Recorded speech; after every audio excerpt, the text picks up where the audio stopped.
Previous lecture we have discussed about the Kohlrausch law. At the infinite, the molar conductivity of dilute solution is sum of the molar conductivity of cation and anion. इसकी applications अपन ने करी थी। जैसे कोई ion होता है, जैसे NaCl देखिए एक स्ट्रॉन्ग इलेक्ट्रोलाइट है, कम्प्लीटली डिसोसिएट हो जाता है। बट जो वीक इलेक्ट्रोलाइट होता है, जैसे एसिटिक एसिड की बात करें, अगर हम फॉर्मिक एसिड की बात करें या फ्रूट्स और वेजिटेबल्स में पाए जाने वाले एसिड्स की अगर बात करें, तो कम्प्लीटली डिसोसिएट नहीं हो पाते हैं। उसकी कंडक्टिविटी को कैलकुलेट करने के लिए कोलरॉस ने लॉ दिया था। At the infinite the molar conductivity of solution is equal to the sum of the molar conductivity of cation and anion. Okay, देखिए आगे नेक्स्ट अगर हम देखते हैं, वीक इलेक्ट्रोलाइट्स के लिए ही मोलर कंडक्टिविटी का कॉन्सेप्ट दिया था, क्योंकि कंप्लीट डिसोसिएट नहीं होते हैं तो उसकी कंडक्टिविटी अपने को कैलकुलेट नहीं होती है। To calculate the molar conductivity of weak electrolyte, Kohlrausch given a law, some applications are given.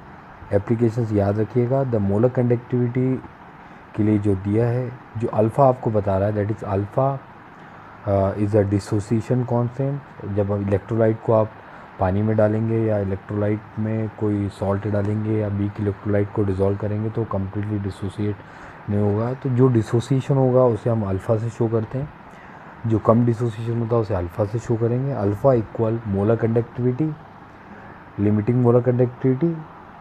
Okay, देखिए मोलर कंडक्टिविटी लैम्डा एम और limiting molar conductivity lambda M not जो दिया है। अब देखिए जो आपने 11th में पढ़ा होगा, अल्फ़ा इजिकल वैल्यू पड़ी होगी कांस्टेंट के लिए, C alpha square 1 minus alpha. यहाँ पर देखिए अल्फ़ा की वैल्यू जो ऊपर 3.2 इक्वेशन में दी है उसको पुट कर दिया। अल्फ़ा की value lambda M upon lambda M naught, उसको पुट किया तो आपके पास आंसर आ गया। एप्लीकेशंस कोलरॉस की याद रखिएगा। To calculate the molar conductivity of weak electrolyte, to calculate the molar conductivity of water, to calculate the ionization of water, strength of weak electrolyte, ये सब कैलकुलेट करने के लिए कोलरॉस की लॉ होते हैं। न्यूमेरिकल्स बहुत ईजी है। देखिए CaCl2 प्लस MgCl2 दोनों को अगर हम देख रहे हैं तो जब हम मोलर कंडक्टिविटी निकालेंगे कैल्शियम की, तो calcium plus 2 chlorine ion, total दिए है 119 प्लस आपका कैल्शियम की कंडक्टिविटी अगर आप जोड़ देंगे, देखिए तो टोटल अगर हम देखें 119 प्लस 1152 दोनों कंडक्टिविटी, तो टोटल स्ट्रेंथ आपके बजाय 271। इसी तरीके से आपको न्यूमेरिकल करना है, करेंगे तो आपको ईजिली आएगा। देखिए next, why does the conductivity of solution decrease with dilution. देखिए अगर सॉल्यूशन कांस्टेंट है, अगर हम कंडक्टिविटी बात करें डाइल्यूशन पर कम होती है, यानी पर एरिया सॉल्यूट की जो क्वांटिटी है वो कम हो जाती है। देखिए अगर एक गिलास पानी में 1 चम्मच शक्कर डली है तो कंडक्टिविटी 1 स्पून शक्कर की ज़्यादा होगी, 1 स्पून सॉल्ट की ज़्यादा रहेगी। बट अगर उसी पानी को बढ़ा के 2 लीटर कर दिया जाए, बट शक्कर अगर या सॉल्ट 1 स्पून रहेगा तो उसकी कंडक्टिविटी कम हो जाएगी, क्योंकि पहले वो एक पर्टिकुलर एरिया में मूव कर रहा था, अब सेकेंड टाइम वो एरिया बढ़ गया है, तो एरिया बढ़ने के कारण उसकी मूवमेंट तो बढ़ेगी बट कंडक्टिविटी उसकी कम आ जाएगी, यानी फ्लो होने की जो स्पीड होगी वो कम हो जाएगी। ओके, आगे देखें हम, suggest a way to determine the limiting molar conductivity of water. तो जब इन्फानाइट सॉल्यूशन होता है, it dissociate into ion H plus OH, तो अल्फ़ा इक्वल आएगा आपका, इसको मैं करके बताता हूँ आपको। देखिए इसको ऐसा करना है, H2O यहाँ पे आएगा आपके पास H plus and OH minus ion, और कंडक्टिविटी को कैसे शो करते हैं अपन, K। अगर हम बात करें कंडक्टिविटी तो रिएक्टेंट अपॉन प्रोडक्ट दिया है, तो प्रोडक्ट को आपको ऊपर लेना पड़ेगा, H plus and OH minus, then upon में आएगा H2O रिएक्टेंट। ये जो ब्रैकेट होता है, ये ब्रैकेट हमेशा कंसंट्रेशन को रिप्रेजेंट करता है, इसमें दिमाग लगा के रखिएगा।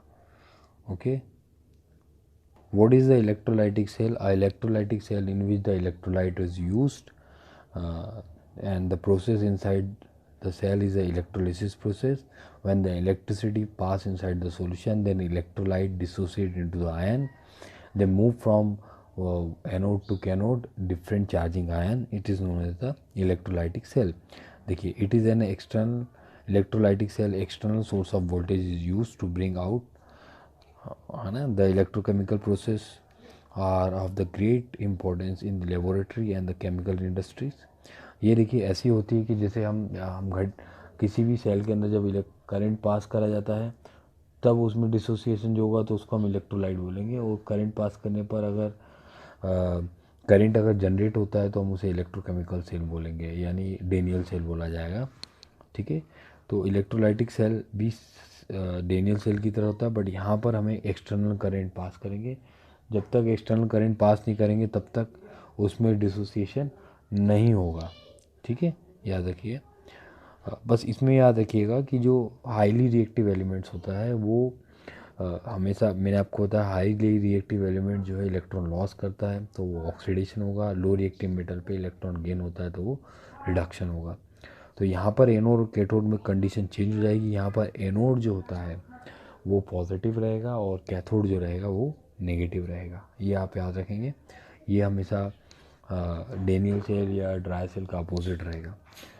अब इलेक्ट्रोलिसिस से रिलेटेड दो लॉ दिए गए हैं, Faraday first law and Faraday second law.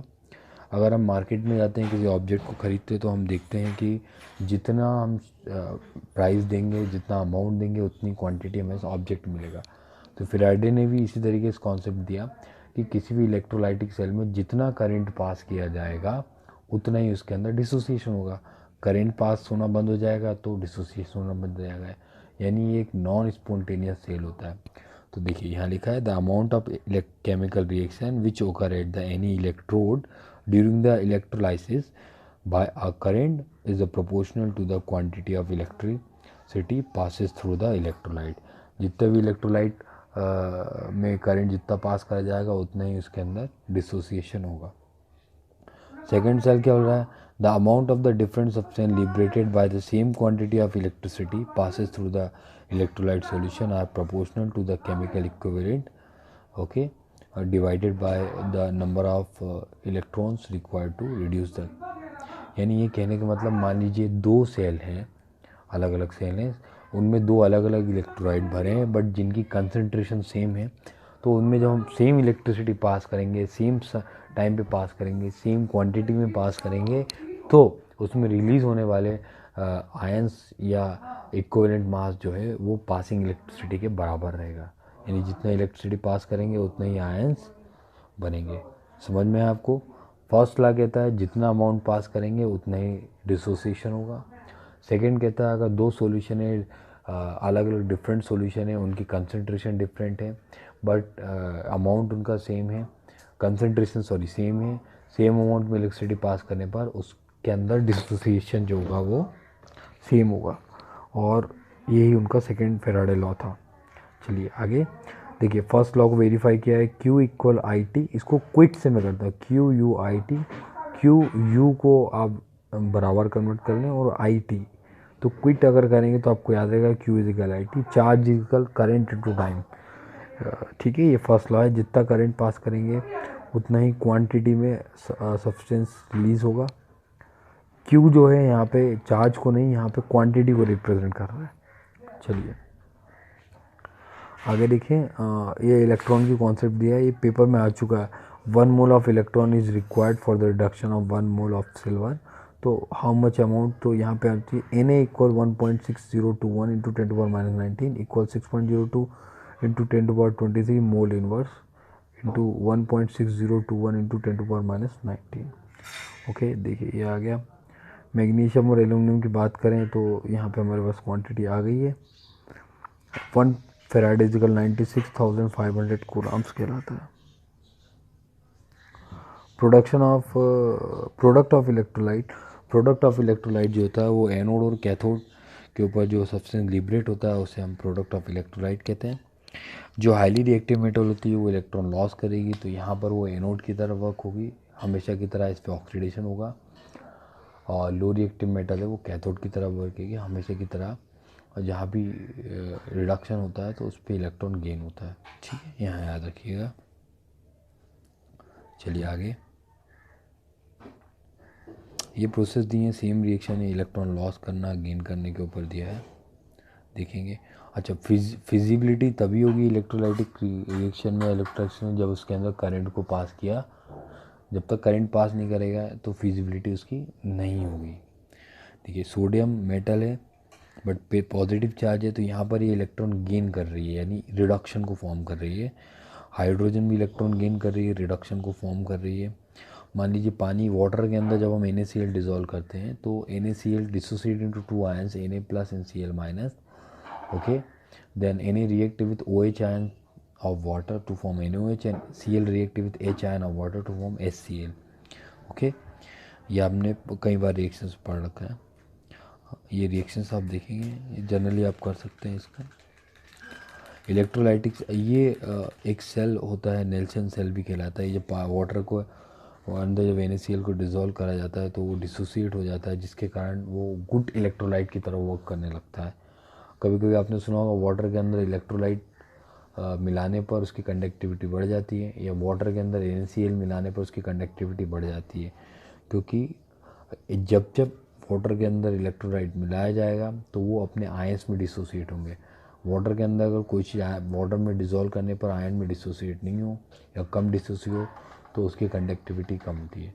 आपसे अगर पूछ लिया वाटर के अंदर सॉल्ट या लेमन मिलाया जाए तो कौन सा अच्छा कंडक्टर होगा, तो डेफिनेटली सॉल्ट में ज़्यादा नंबर ऑफ आयंस होंगे तो ज़्यादा अच्छा कंडक्टर होगा, जबकि अगर हम लेमन की बात करें तो उसमें आयन ज़्यादा डिसोसिएट नहीं होंगे। इसके अलावा अगर सॉल्ट अगर कैल्शियम क्लोराइड यानी CaCl2 प्लस NaCl मिलाया जाए तो दोनों में से कौन सा ज़्यादा अच्छा करेगा, तो NaCl में 2 आयन है जबकि कैल्शियम क्लोराइड में आपके 3 आयंस है। तो इस तरीके से आपको याद रखना, जितने ज़्यादा आयंस होंगे उसकी कंडक्टिविटी उतनी ज़्यादा होगी। चलिए आगे देखते हैं। ये रिएक्शन बहुत इंपॉर्टेंट है, H2O वाली तो नहीं। 2SO4 react 2H4 aqueous on heating it form S2O8 ions. ये बहुत इंपॉर्टेंट इक्वेशन है, इसको आप नोट डाउन करेंगे। बैटरीज जो हैं 2 टाइप्स की होती हैं, प्राइमरी बैटरी और सेकेंडरी बैटरी।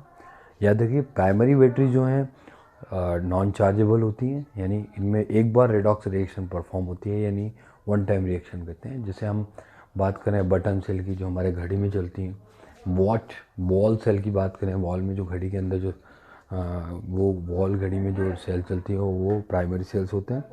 जबकि सेकेंडरी सेल्स जो होते हैं वो इस टाइप के सेल्स होते हैं कि जिनको हम दोबारा चार्ज कर सकते हैं, बट समय के साथ इनकी लाइफ कम होती जाएगी, बैटरी की पावर कम होती जाती है।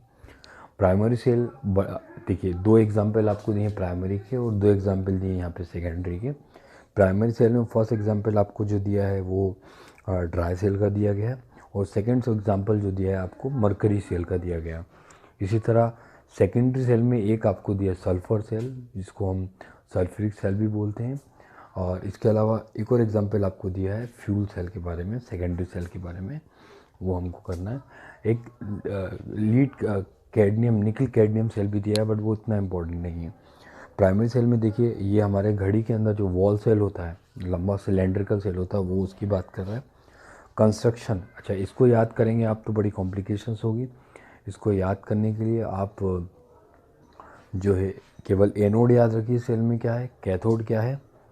आप एनोड और कैथोड अगर आप याद रखेंगे तो याद रखिए जब प्राइमरी सेल और सेकेंडरी सेल की बात करेंगे तो यहाँ पर एनोड जो है पॉजिटिव होगा, एनोड नेगेटिव होगा, और कैथोड जो है यहाँ पर पॉजिटिव होगा, और रिएक्शंस होंगी इनके बीच में, इलेक्ट्रॉन लॉस होंगे। देखिए एनोड पर ऑक्सीडेशन शो हो रहा है, यानी जिंक इलेक्ट्रॉन लॉस करेगा। कैथोड पर रिडक्शन हो रहा है, दैट मीन्स इलेक्ट्रॉन एक्सेप्ट करेगा। याद रखिए मैंने बताया एनोड पर इलेक्ट्रॉन लॉस होगा और कैथोड पर इलेक्ट्रॉन गेन होगा। देखिए इसको करते हैं। In the primary battery the reaction occur only once and after the use over a period of time battery become a dead. Okay, example Leclanche cell which is used commonly in our transistor and clock. The cell consists of the zinc container that also act as anode and cathode is carbon rod. मैंने बताया आपको anode याद रखना है, cathode इसको पूरा मत लिखिए, केवल कैथोड लिख लीजिए, क्या है एनोड क्या है वो लिख लीजिए। And electrolyte are used ammonium chloride and zinc chloride, NH4Cl and zinc chloride used करा जाता है। एनोड और कैथोड की क्या रिएक्शन होती है ये लिखना है, ठीक है, बस यही आपको इसमें। सेकेंड सेल है मर्क्यूरी सेल। मर्क्यूरी सेल को ही बटन सेल के नाम से जाना जाता है। यहाँ पर देखिए एनोड क्या है, like hearing aids, watches consisting zinc mercury amalgam. Zinc zinc mercury amalgam as anode and paste of AgO and carbon act as the cathode, यानी जिंक और मर्क्यूरी एनोड होगा और mercury oxide and zinc oxide, mercury oxide and carbon act as a cathode, और electrolyte जो होगा वो KOH होगा। Anodic reaction आपको याद करना है, कैथोडिक रिएक्शन आपको याद करना है। Zn mercury paste react with hydrogen oxide. अच्छा, ये OH कहाँ से आया, जो आपको ऊपर KOH दे रहा है, KOH का जो OH है वो यहाँ रिएक्शन, ओके। और कैथोड में ऑलरेडी मालूम है, क्योंकि H2O प्लस मॉइस्चर या वाटर जो प्रेजेंट होगा वो इलेक्ट्रॉन गेन करके लिए मर्क्यूरी बनाएगा, ओके। देखिए आगे, जो हमारे घड़ी के अंदर जो सेल होता है वर्डन सेल, इसमें आप ओवरऑल रिएक्शन भी फाइनल वाली याद कर लिए, zinc plus HgO ZnO plus Hg बने, कोई दिक्कत नहीं, आप आसानी से कर सकते हैं। नेक्स्ट देखें, सेकेंडरी सेल जो होता है ये रिचार्जेबल होते हैं, इनमें डबल रिडॉक्स परफॉर्म होती है, यानी रिडॉक्स में reduction oxidation then oxidation reduction होता है, चार्जिंग डिस्चार्जिंग की प्रोसेस होती है, ठीक है। बहुत इंपॉर्टेंट सेल है, इसे सेकेंडरी सेल और या फिर सल्फ्यूरिक सेल या सल्फर सेल भी कहा जाता है, याद रखिए। इसे लीड सेल के नाम से होता है, लीड यानी PB के नाम से भी जाना जाता है, और सल्फ्यूरिक एसिड डलता है तो सल्फ्यूरिक सेल या सल्फर सेल के नाम से भी इसको जाना जाता है। अच्छा, यहाँ पर आपको याद रखना है कि एनोड जो है वो लीड का होगा और कैथोड होगा लीड ऑक्साइड का। एनोड के साथ H2SO4 जो सल्फ्यूरिक एसिड है उसका H2 रिमूव करके जो बचेगा SO4 रिएक्शन कर देंगे, Pb plus SO4 PbSO4 2 electron release, then cathode PbO2 reacts with sulphur sulphate ion और 4 हाइड्रोजन आयन, जो H2 निकले हैं H2SO4 से वो हैं ये। तो यहाँ पे आप रिएक्शन करके PbSO4 प्लस 2H2, ये रिएक्शंस को आपको बार बार लिख लिख के प्रैक्टिस करना है, तभी हो पाएगा, ओके। और ये लीड बैटरी दी है आपको, याद रखिए। इस सेल को याद करने का तरीका केवल एक ही है कि एनोड लिखिए, कैथोड लिखिए, एनोड से इलेक्ट्रॉन लॉस होंगे, कैथोड पर इलेक्ट्रॉन गेन होंगे, और ओवरऑल रिएक्शन, इलेक्ट्रोलाइट क्या है, एनोड क्या है, कैथोड क्या है, और रिएक्शंस, बस इतना लिखना है आपको, ओके। नेक्स्ट हमारे पास सेल है जिंक कैडमियम सेल, वो अच्छे से करना है आपको, जिंक कैडमियम सेल की तैयारी बहुत अच्छे से करना है। नेक्स्ट सेल हमारे पास फ्यूल सेल कहलाता है। फ्यूल सेल यानी जिसके अंदर हम बात करें फ्यूल का यूज़ करा जाए उसे फ्यूल कहते हैं। इसका स्पेस या एरोनॉटिक्स में बहुत ज़्यादा यूज़ होता है, क्योंकि इसकी फ्यूल से जो हाइड्रोजन और ऑक्सीजन मिलती है उसको मिलाने पर स्पेस के अंदर वाटर बन जाता है। इस वाटर का यूज़ जो स्पेस में जाने वाले पर्सन होते हैं वो लोग एज अ ड्रिंकिंग वाटर के रूप में यूज़ करते हैं। देखिए, अगर हम बात करें production of electricity by the thermal plant है ना, is not a very efficient method, so we use the water cell. Fossil, जैसे फॉसिल सेल्स की अगर बात करें, fossil fuel, coal tar, coal gas, ये these are the very good source of energy, but ये जो है हाईली पॉल्यूटेंट होते हैं, इनसे हाई क्वांटिटी में सल्फ़र या फिर कार्बन डाइऑक्साइड या कार्बन मोनोऑक्साइड होते हैं, तो इसको रिप्लेस करके जो है फ्यूल सेल लाया गया है। बट फ्यूल सेल जो है बहुत कॉस्टली होते हैं, बट इन्वायरमेंटल फ्रेंडली होते हैं, और इनको ज़्यादा यूज़ करने की कोशिश। आजकल आप देख रहे होंगे जो इलेक्ट्रिक व्हीकल्स चल रहे हैं, इलेक्ट्रिक गाड़ियाँ चल रही हैं, वो भी फ्यूल सेल का ही वर्क करती हैं, पॉल्यूशन फ्री होती हैं, चार्जिंग करना पड़ता है इनको, इनका क्रेज बढ़ता जा रहा है। देखिए यहाँ लिखा हुआ है the drinking water supply for the astronaut in the cell, the hydrogen and oxygen are bubbled through the pores and carbon electrode in the concentrated aqueous solution. Catalytic reaction finally divided the platinum metal are incorporated. देखिए cathode यहाँ पे जो है oxygen bubbles के रूप में निकलेगी, वो कैथोडिक साइड होगी, और हाइड्रोजन जो है वो एनोडिक साइड होगी। रिएक्शन आपको याद रखना है। फ्यूल यहाँ पे वाटर का यूज़ करा जाता है, और दो हाईली रिएक्टिव मेटल के बीच में, एक हाई रिएक्टिव है एक लो रिएक्टिव मेटल के बीच में जब वाटर रिएक्शन करता है तो रिएक्शन के कारण इलेक्ट्रिसिटी प्रोड्यूस होती है, जिसका यूज़ करा जाता है। ठीक, आगे देखिए। नेक्स्ट हमारे पास है कोरोजन। ये कोरोजन बहुत इंपॉर्टेंट है। Oxidation Fe plus 2 electron loss करेगा, रिडक्शन इलेक्ट्रॉन गेन करेगा। देखिए इसका कॉन्सेप्ट बहुत इंपॉर्टेंट है। Corrosion, destruction of any metal in presence of air water moisture is called the corrosion. Corrosion का केमिकल प्रिंसिपल क्या है, पेपर पूछा what is the chemical principle of corrosion, right the equations of corrosion. तो यहाँ पर हमें 10th level से नहीं लिखना है, यहाँ लिखना पड़ेगा oxidation when electron loss by the iron. तो Fe change into Fe++ by donating electron, देखिए डायग्राम के नीचे दिया है। और reduction, atmospherical oxygen gain the electron with the hydrogen into form of water, ठीक है, ये रिडक्शन हो गया। अब ओवरऑल रिएक्शन देख रहे हैं तो हमारे पास रस्ट बन रहा है 2Fe2 + H2O + ½ O2 Fe2O3 + H2। अब इसको आपको लिखना पड़ेगा, कोरोजन क्या है। In the corrosion a metal is oxidise by the loss of electron to the oxygen in formation of oxide. मैंने बताया कि आयरन इलेक्ट्रॉन लॉस करेगा एटमॉस्फेरिक ऑक्सीजन को, और वो एटमॉस्फेरिक ऑक्सीजन प्लस हाइड्रोजन मिलकर वाटर का फॉर्मेशन करेंगे और आयरन के ऊपर लेयर फॉर्मेशन करेंगे, जिसके कारण लीड ऑक्साइड या आयरन ऑक्साइड का फॉर्मेशन होगा। ओके, ये एक इलेक्ट्रोकेमिकल की तरह बिहेव करता है। जैसे आयरन के ऊपर जो होल्स होते हैं वो वर्क करेंगे एज अ एनोड का, और जो अपर सरफेस होती है वो वर्क करेगी कैथोड का। तो लगातार जो एनोड है, जो होल है, उस होल से इलेक्ट्रॉन निकलते जाएंगे और ऊपर की तरफ जाते जाएंगे। इसलिए इसे एक इलेक्ट्रोकेमिकल सेल भी कहा जाता है, क्योंकि loss of electron and gain of electron होता है। रस्टिंग को रोकने के लिए आप क्या कर सकते हैं, पेंटिंग, ऑयलिंग, गीजिंग, गैल्वनाइजेशन, ये सब करा जाता है। ये 10th में हम पढ़ चुके हैं। इसके अलावा एलॉय बनाकर भी हम कोरोजन को रोक सकते हैं। Okay, write the chemistry of reaching the lead storage battery. इसमें आपको एनोड, कैथोड और ओवरऑल रिएक्शन लिखना है। Suggest the two material that hydrogen that can be use as the fuel in the fuel cell. देखिए, two material जो हमको use करना है, हम इसमें आपको अभी फ्यूल सेल मैंने आपको बताया था, वहाँ प्लेटिनम जो लेस रिएक्टिव मेटल है उसका यूज़ कर सकते हैं। इसके अलावा वाटर का यूज़ कर सकते हैं हम। Explain how the rusting of iron is in wise as the setting of on the electrochemical cell. यहाँ पे आपको रस्टिंग का प्रिंसिपल लिखना है कि किस तरीके से फॉर्मेशन होता है। देखिए, चैप्टर ख़त्म हो गया आपका। कुछ पॉइंट दिए हैं, उसको अच्छे से आप करेंगे।